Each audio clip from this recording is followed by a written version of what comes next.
اچھا علامہ مدنی رضا صاحب، پھر تلاوت قرآن جو ہے وہ، یا اچھائی کا حکم دینا، برائی سے روکنا ہے وہ، کسی کی مدد کرنا، مخلوق خدا کی، یہ ساری چیزیں پھر عبادت میں آتی ہیں؟ بسم اللہ الرحمن الرحیم۔ حضرت نے بڑے اچھے انداز سے عبادت کے موضوع پر کلام کیا۔ پہلے عبادت کا معنی و مفہوم جو ہے وہ انتہا درجے کی تعظیم، اسے عبادت کہتے ہیں، اور اس میں انتہا یہ ہے کہ کسی کو معبود سمجھ کر اس کی تعظیم کرنا۔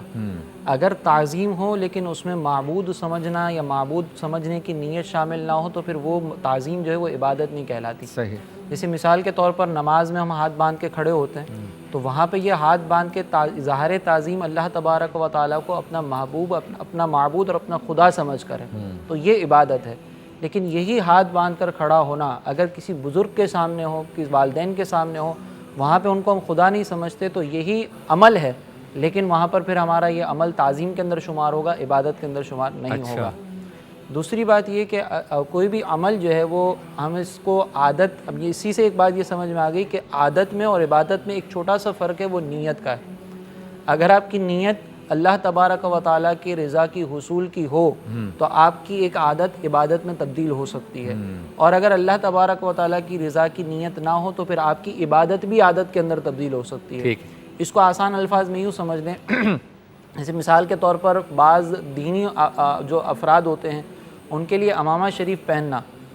اب عمامہ پہننا ہمارے لیے ایک عادت میں شامل ہو گیا۔ بعض اوقات ہم لباس پہنتے ہیں تو اس میں اگر عمامہ نہ پہنا جائے تو ہمیں تھوڑی سی کمی اپنے اندر محسوس ہوتی ہے کہ ہم نے شاید کوئی